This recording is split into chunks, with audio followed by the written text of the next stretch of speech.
Pierpaolo Barbieri, bienvenido. Un Muy placer. contento de que estés acá justamente un día como hoy. ¿Por qué es importante hoy para vos este día? Bueno, entre muchas cosas, hoy anunciamos nuestra Serie E en Ualá, que quiere decir nuestra última ronda de inversión, donde Allianz, la aseguradora más grande del mundo, lideró una inversión de más de 300 millones de dólares para seguir creciendo Ualá en todos nuestros mercados, que son Argentina, México y Colombia. Explica qué es Ualá para el que no sabe qué es Ualá. Ualá es el banco digital más grande de la Argentina, crece más de 100.000 clientes por mes, tenemos más de 6 millones de clientes, quiere decir que más del 17% de este país tiene Ualá. Tenemos un banco y damos todos los servicios financieros, desde pagos a cobros, a inversiones, a crédito, todo directamente en lo digital, con lo cual tenemos 90% de costos más bajos que los bancos tradicionales. A ver, y eso nos repetí esa permite idea. 90% de costos más bajos que está dado por la tecnología. O sea, usamos la tecnología, somos una empresa de tecnología que hace servicios financieros, pero además tenemos una licencia bancaria. Entonces, de esa manera podemos dar los mismos servicios financieros y algunos más de una manera mucho más abierta, radicalmente más barata, y eso quiere decir que las inversiones rinden más en Ualá y que los créditos son más baratos en Ualá. Y también nos expandimos a México y a Colombia. Como vos sabés, tenemos una licencia bancaria en México. Hay solo 50 bancos en México, a diferencia de 4.500 en los Estados Unidos, y hay solo 32 bancos en Colombia, y nosotros tenemos las licencias porque de esa manera podemos jugar en toda la cancha y no estar limitados, como en muchos mercados ocurre, por la regulación que a veces limita a la fintech operar. Y esta historia, esta trayectoria que te lleva hasta estos números que estabas diciendo, ¿en cuánto tiempo se produjo? Bueno, nacimos hace 7 años, lanzamos hace 7 años, y a mí se reían en la prensa una vez que yo dije en 2017 que íbamos a tardar 7 a 8 años en ser rentables, y ahora finalmente lo somos en la Argentina, pero obviamente todavía no estamos ahí en México y en Colombia, porque a diferencia de Argentina, donde tenemos 6 millones de clientes, en México, por ejemplo, tenemos 2. Entonces no, tenemos que tener una escala. ¿Por qué? Porque nosotros no cobramos las cuentas, no cobramos cosas tradicionales como el costo de apertura o de renovación de una tarjeta de crédito, que en Argentina todos los bancos cobran. Como yo no quiero cobrar eso, tengo que lograr una escala que solo me puede dar la tecnología para poder hacer los servicios financieros mucho más abiertos. Estamos en un continente donde, si lo pensamos históricamente, más del 50% de los adultos nunca tuvo una tarjeta, con lo cual nunca le dimos la posibilidad de poder crear un historial crediticio. Y como decía Jefferson en el principio de la República Americana, cuando no hay movilidad social, no puede haber república. ¿Por qué? Porque no hay igualdad ante la ley, porque los ricos son siempre ricos y los pobres son siempre pobres. Entonces nosotros creemos que darle más crédito a la gente y crear un historial crediticio para todos no debería ser algo que solamente tienen acceso los ricos, sino que tienen acceso toda la población. Ahora, hoy comunicaron esto y te visitó en Ualá Milei.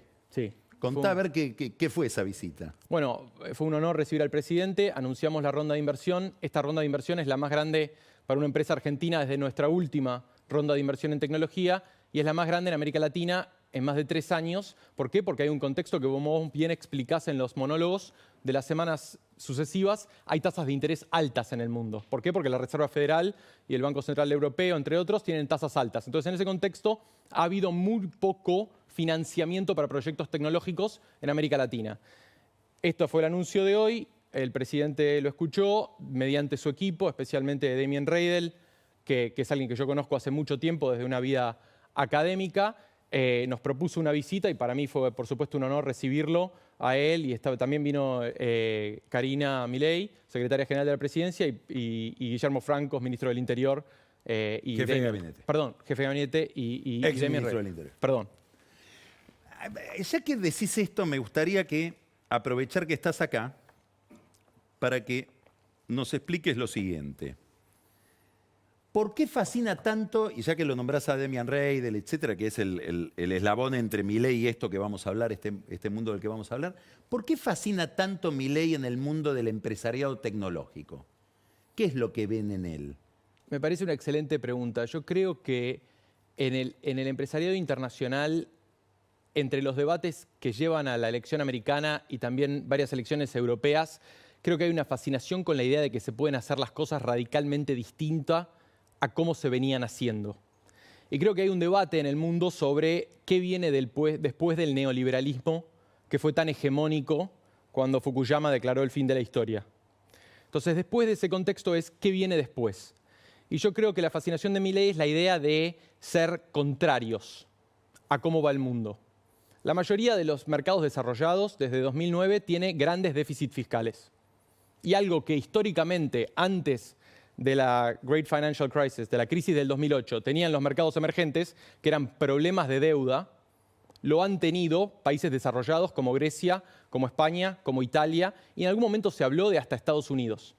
Entonces yo creo que hay mucha gente que piensa la vida en ideas contrarias a la corriente, que dicen, aquí hay un país que ha tenido históricamente problemas de deuda, que ha tenido una adicción al déficit fiscal, que es algo que históricamente es una realidad de la Argentina y por ende una tasa alta de inflación, y aquí viene un líder que dice, no voy a hacer las cosas como todo el mundo dice que hay que hacer las cosas, sino que las voy a hacer radicalmente distintos.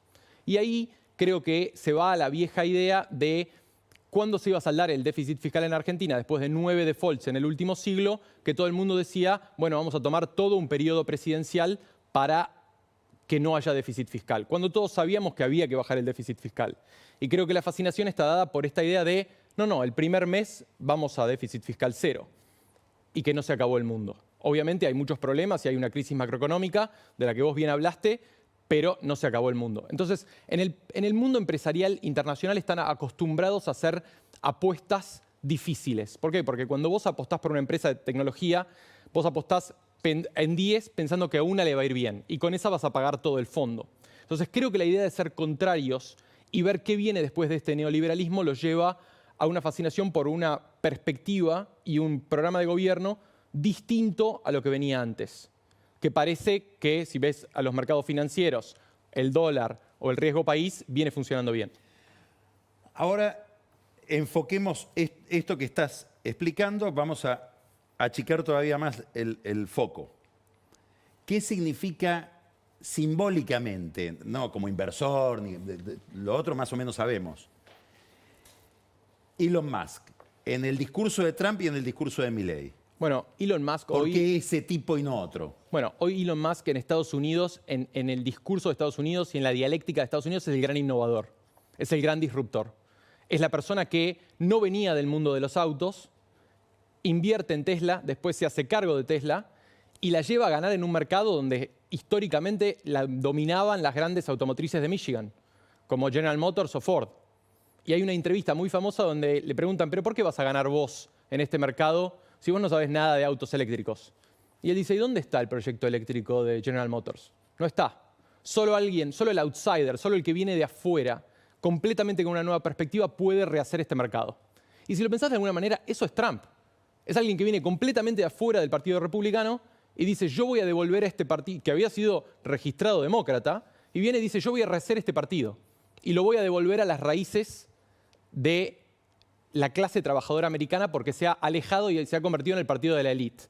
Y si vos ves los resultados, que seguro Iparraguirre puede hablar mucho mejor que yo, si vos ves los resultados electorales, Trump no solo logra dominar el Partido Republicano Americano, que era el partido del establishment de los Bush, sino que además ha logrado ganar en todas las clases trabajadoras de los Estados Unidos. Entonces, los 10 condados más ricos de Estados Unidos votaron por el demócrata, históricamente un partido de los sindicatos americanos, y todos los condados más pobres de los Estados Unidos y los más inmigrantes votaron mucho más por Trump. Entonces, Elon y Trump son espejos de una idea de que el outsider, el contrario, puede entrar en un juego y ganarlo desde afuera.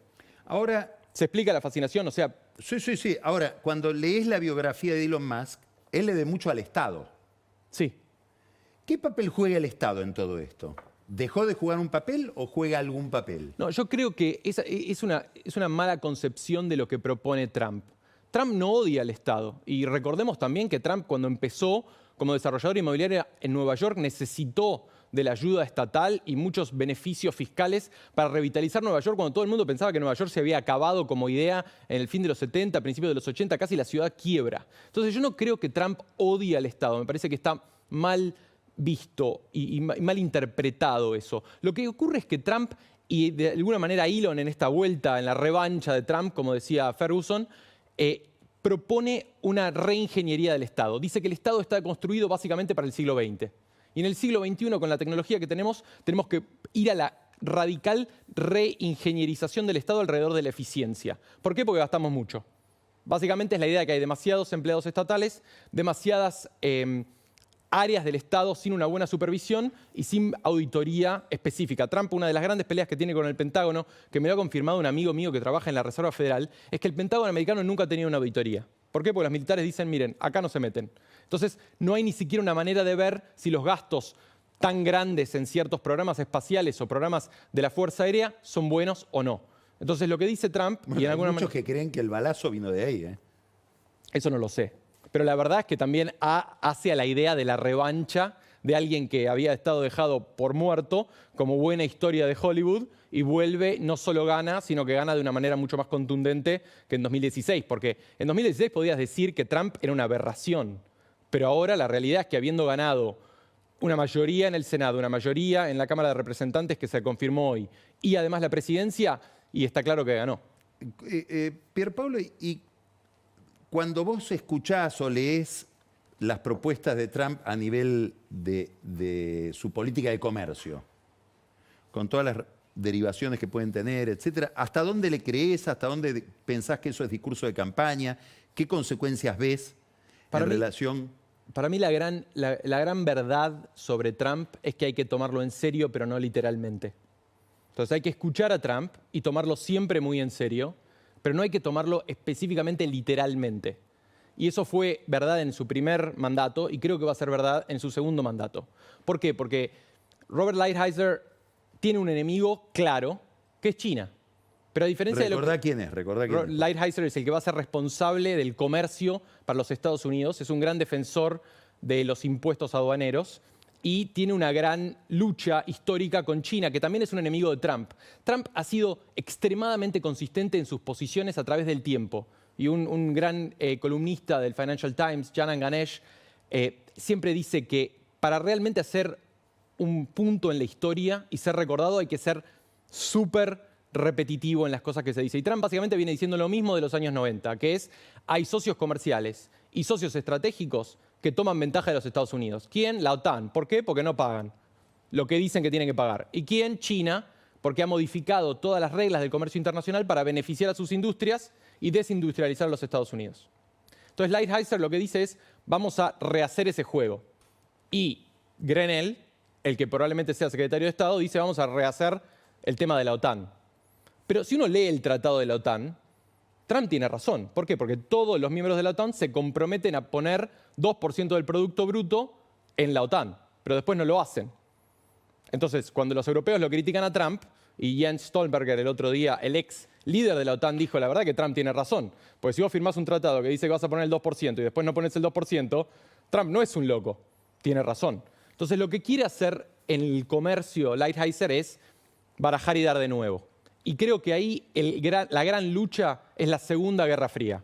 Y esa Guerra Fría es contra China, no es contra México. Por eso creo que humildemente la editora de The Economist está en lo incorrecto. Y creo que la administración de Sheinbaum lo sabe. El gran enemigo de Trump es la divergencia comercial que hoy tiene Estados Unidos con China y todo lo que han acumulado en deuda los chinos contra los Estados Unidos. ¿Por qué? Porque tienen un superávit desde siempre, básicamente desde 1993, cuando China entra al comercio internacional y es los Estados Unidos que le dan la bienvenida. Y en ese sentido creo que quieren rehacer esa balanza de poder en una guerra de poderío como fue la Primera Guerra Fría. Vos venís de anunciar que hay una apuesta de una compañía tan importante como Allianz a una empresa que está muy comprometida con la Argentina, con Ualá. Eso debe tener que ver con la historia de Ualá y tendrá algo que ver con el contexto argentino también, supongo. Yo creo que son las dos cosas. Me gustaría que hables de cómo estás viendo el contexto argentino. Bueno, yo creo que a partir del año pasado quedó muy claro que la sociedad argentina quería un cambio de régimen en términos de inflación. Yo no creo que el desarrollo es posible con 3 dígitos de inflación. Y creo que no hay ningún economista serio en el mundo, ni ningún historiador que te diga que es posible eso. Y yo creo que ese cambio de régimen era necesario en la Argentina después de 20 años, no 4, no 8, 20, de un régimen de alta inflación. Entonces yo creo que ahí necesitamos una estabilización macro tal como la que han tenido muchos de nuestros vecinos. Entonces si vos pensás el Brasil de Cardoso o Perú o Chile antes, o por supuesto Uruguay, son países que tienen inflación baja y estable. Creo que eso es necesario. ¿Por qué? Porque yo creo que el desarrollo no se logra solo. La autarquía como concepto económico ha sido dejado de lado en todos lados, incluso en China, donde hay un partido comunista hegemónico en lo político, pero abierto a un capitalismo muy competitivo en lo comercial. Precisamente lo que Trump odia. Entonces, en ese mundo creo que la Argentina, por su tamaño, podremos ser del G20, pero necesitamos inversión extranjera. No viene la inversión extranjera para desarrollar los sectores claves de la Argentina si no tenés inflación baja, una economía relativamente abierta y una macro estable. Y no lo hemos tenido. Entonces, Argentina tiene hoy cosas insólitas, como por ejemplo, y esto es algo que hablamos con el presidente, Argentina tiene 5% de deuda privada contra el Producto Bruto. En la época de Macri era 15%. En Brasil es 50%, en México es 35%, en Chile es 90%, en Estados Unidos es 120%, en Japón ni entra en la escala. Entonces Argentina no tiene deuda, está completamente sin deuda. Eso quiere decir que se limita para todos estos usuarios que nosotros tenemos la posibilidad de tener movilidad social. Entonces el rico es siempre rico, ¿por qué? Porque tiene... No, dice, teniendo tan baja deuda, ¿por qué hay tanto riesgo? Porque nadie confía en la Argentina. ¿Y qué? Porque hicimos... Metete en ese tema. A ver. No, pero obviamente hicimos 10 o 9, como lo quieras contar, defaults en un siglo. Emitimos un bono a 100 años que reestructuramos no 4 años después. Yo tengo en mi oficina el prospecto de ese bono y lo reestructuramos 4 años después, cuando hay muchos países hoy que celebran tener un bono a 100 años, porque eso quiere decir que tenés posibilidades de hacer inversiones en infraestructura a largo plazo. Entonces, yo creo que Argentina necesita esa estabilidad macro, creo que el electorado votó para eso y no nos olvidemos que los otros candidatos que perdieron la elección también prometían estabilidad macroeconómica. Y creo que como economía, si vemos dónde están los sectores importantes para la Argentina, es obviamente el agro, históricamente una fuente de fortaleza para la Argentina. Todas las inversiones que se están hablando ahora en energía, desde Tecpetrol a Pampa, solamente en el último mes, cambian radicalmente el status quo para el país, el potencial de la minería, y quiero agregar el turismo, que es un gran sector externo, y además la economía del conocimiento, que es lo mío. Yo creo en una Argentina donde producimos servicios digitales, que es el futuro de la economía, desde acá, no solo para exportar a países como Colombia o México, donde nosotros operamos, sino para Brasil, para Estados Unidos y más allá de eso. Esos son los sectores. ¿Qué suceda? ¿Qué incógnitas tenés para de acá a 12 meses por delante? Y supongamos que el gobierno le va bien en la elección del año que viene, ¿qué esperás que haga el gobierno en la segunda parte del mandato? Son dos preguntas distintas. Bueno, yo creo que tenemos que seguir Yo creo que tenemos que seguir la senda de reformas estructurales de la economía. Hay una realidad que hasta la expresidenta Cristina Kirchner reconoce, que es un mercado laboral completamente bifurcado, y te he hablado a ti hablar de eso y mostrar datos sobre eso. Hay que modificar esas reglas y ayornarlas al siglo XXI. Hay que integrarse más al mundo. Yo solía defender mucho el Mercosur, pero la realidad es que al fin y al cabo vivimos atados al destino industrial de Brasil. Por eso me parecería muy interesante pensar una integración más profunda con el resto de los socios de América Latina y, por qué no, de Norteamérica. Creo que es obvio que NAFTA o USMCA, como lo quieras llamar, ha sido un gran éxito para México, tener un tratado de libre comercio con los Estados Unidos. Creo que obviamente necesitamos liberar el cepo para que entren inversiones. La gente quiere previsibilidad de cuándo esas puedan salir. Creo que eso no es algo malo y obviamente es un tema de tiempo. Y creo que además hay que seguir desarrollando esos sectores que no solamente son el mío, pero son los sectores donde tenemos una ventaja comparativa y, ¿por qué no? También hay ciertos sectores industriales donde Argentina tiene una potencialidad de crecimiento, pero requiere capital, requiere inversión externa. ¿Por qué? Porque nosotros no tenemos ese capital propio para invertir. Entonces necesitamos poder atraer que vengan capitales de Estados Unidos, de China, de Brasil, a desarrollar esos sectores, tal como es el nuestro. Y eso creo que es una gran oportunidad para la Argentina, porque si lo pensás, de nuevo, históricamente, no existen muchos casos en el mundo de países que estén por 12, 13 años sin crecimiento real. Y creo que esa es la gran tragedia de mi generación. Es una generación donde mucho talento se ha ido afuera. Y creo que la gran oportunidad, eso me lo decía un gran inversor de tecnología, Peter Thiel, que por cierto también es cercano ahora a Trump, pero es el primer inversor de Facebook, que terminó siendo Meta, que dijo, no podés pensar un país donde la juventud se vaya a emprender a España. Imagínate Ahora un que país... hablas de la juventud, te hablo la última pregunta, que es Sí. medio insólita. Explícanos, supongamos que nos están viendo chicos que están pensando en qué carrera seguir, en cómo formarse, etcétera, qué hacer de su vida. ¿Cómo es que un historiador puede terminar fundando un banco digital o una empresa de tecnología financiera? A ver, La verdad que yo ¿cuánto todavía importa no lo elegir sé. la carrera? Esa es la pregunta. Me parece una excelente pregunta y la pienso mucho tiempo. Yo estoy muy contento de haber estudiado historia y ahora somos dos historiadores, podemos hacer publicidad de la materia, pero la realidad es que yo creo en un modelo de artes liberales. Tuve la fortuna de tener una beca para estudiar en los Estados Unidos. Yo creo que el propósito central de una carrera universitaria, y originalmente la idea del secundario también, no era enseñarte algo en particular, sino enseñarte a pensar problemas y a resolverlos. A mí me parece que importa menos lo que estudies puntualmente, sino que aprendas a pensar y cómo resolver problemas. Entonces yo siempre digo, tenés que elegir algo que ames. ¿Por qué? Porque en cualquier carrera hay momentos de dificultad. Me mencionaste a Napoleón antes. Para mí estudiar las campañas de Napoleón fue una de las grandes felicidades de mi vida en la universidad. Y esas cosas no se reemplazan con algo que es pragmático. Tenés que encontrar algo que realmente te permita estar contento en los momentos difíciles del estudio, del trabajo y de emprender, cuando 9 de cada 10 días son malos y haces todo para un día bueno, que en mi caso es un día como hoy. Entonces, en ese contexto yo siempre recomiendo hacer algo que uno ame. Obviamente, si pudiera volverlo a hacer, creo que aprendería a programar. Yo dirijo una empresa de tecnología donde más del 60% del equipo tienen perfiles tecnológicos y yo no sé programar. Entonces hoy hablaba con... Por ahí es mejor. Por ahí es mejor, hay cosas que es mejor no saber. Pero sí creo que como skill set para el futuro es algo absolutamente necesario porque si lo pensás en los distintos sectores, a medida que el ancho de banda se extiende, cada vez más sectores se disrumpen por la tecnología. Empezó por las páginas amarillas, siguió por los diarios, pasó al streaming, ahora estamos en las finanzas, lo que se viene es educación, lo que se viene es salud, lo que se viene es inteligencia artificial que requiere muchísimos datos. Poder entender ese lenguaje, tal como entender inglés hace 40 años o francés hace 100, es esencial para poder, aunque sea, juzgar los problemas que tenemos. Bueno, muchas gracias, Pierpaolo. Felicitaciones. Un placer. Hermosa conversación. Muchas Gracias. gracias. Vamos